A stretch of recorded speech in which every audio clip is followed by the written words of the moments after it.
Hello everyone, and welcome back to Noita. Today we're going to take a quick look at the two optional mini-bosses that have so far been added to the game, as well as on the completely hidden fast travel system that should be in the next public version. It's currently in the beta. At the time of this recording, this first boss is accessed in two different ways depending on if you're playing the public version or the beta version. I'll obviously be covering the public version first.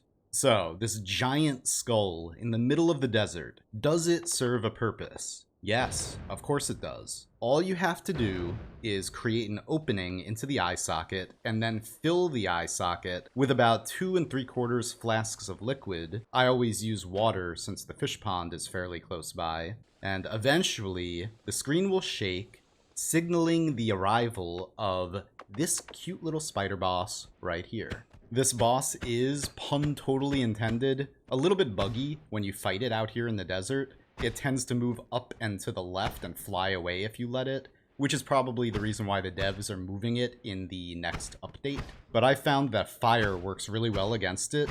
Otherwise, you have to wait until it opens up and exposes its weak point so you can shoot it in its juicy center for massive damage. Or you can just get hit by one of these fireballs and get yeeted halfway across the world like me, but it's alright, the fire tends to make quick work of it.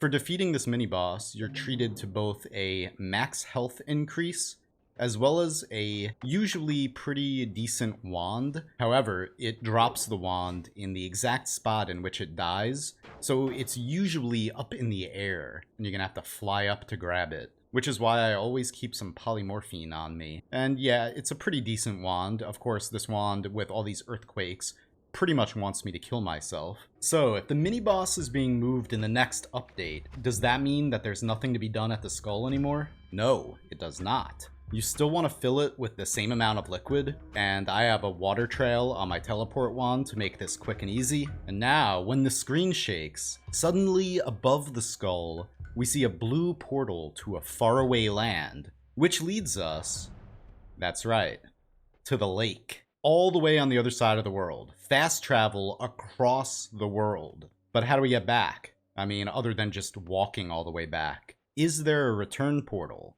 Yes, there is. And that's exactly why I'm carrying all of these flasks of blood with me. The return portal is a little bit more difficult to trigger, and that's because we have to fill this hollow where the essence of fire is underneath the Wicker Man with 2 3/4 flasks of blood.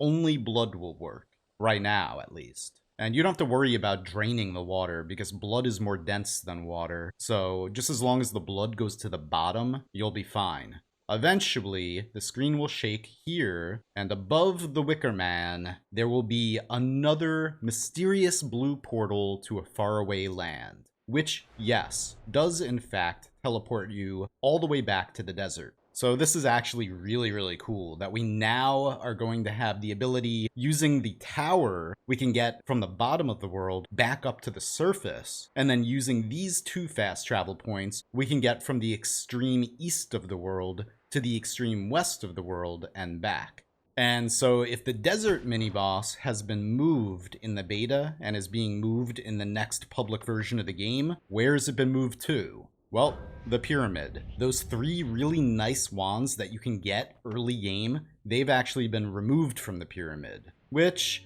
I gotta be honest, I'm not too excited about, because the wand that you get now, currently, from this mini-boss, isn't really the best anymore. At the moment. They'll probably patch it and make it a little bit better for the release version, I hope. But here we go, it's right here on this altar, and I mean, it's still a really good fight. It's cool that there are mini-bosses in the game. I hope that they end up adding a lot more, because it adds that element to the game that it really needs. These more challenges in the form of longer fights. And I think that the final boss needs to be buffed, actually.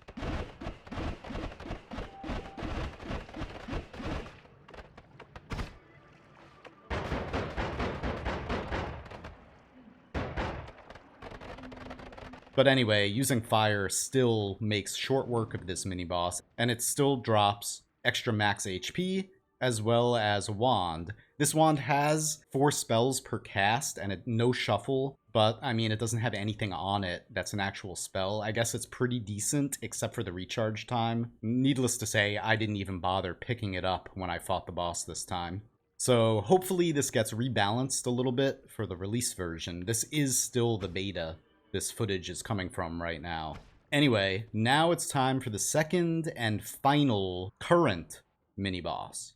Now, this one isn't exactly very well hidden. The game even tells you that you've entered a new area when you're working your way down on the right-hand side of the underground jungle biome. You'll start to see dense rock walls, and then the game will prompt you that you've entered the DRAGONCAVE, the entrance of which is being blocked by a large boulder. Of course, at this point in the game, getting rid of this boulder shouldn't be a big deal for you. Anyway, now I'm going to switch to live commentary because I actually recorded this part right here during my first encounter ever with this mini-boss. I knew it was there, but the fight itself and everything is going to be a completely blind reaction. Let's go. I guess I'm just going to use this to open it up, perhaps. Oh, there we go. Oh my god, it's a big worm. Nice. Oh, fire-breathing worm. Excellent. Good thing I'm totally immune to fire. And lightning. Look at that. Nice. You could still eat me, probably. This would be insanely difficult if you didn't have fire resistance. Come back here, please. Good. I'm gonna just zap you. He went... Goodbye.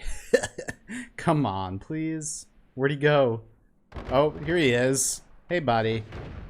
I need you to get zapped, please, and zapped again.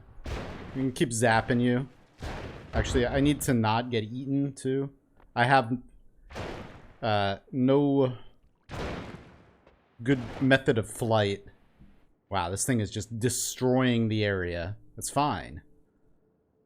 It's just fine. I just need it to come back, please. I'm just gonna wait. Well, oh, here we are. I see its health bar. Woo! Ow! That did like 100 damage. Or more. Just gonna keep zapping it. There we go. Wow. And we get extra max health. 487 max health I have now. And then we also get a wand that always casts reduced recharge time. Dropper bolts. We got a freeze charge. Critical plus. We got a damage plus. It's fine.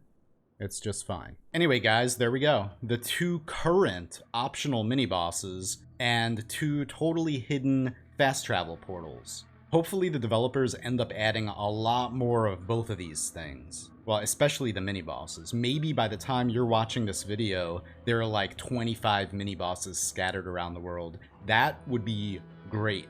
I would love to see a lot more mini-bosses in this. Anyway, I hope you enjoyed the video, and I hope you're having a really great day, and I'll see you next time.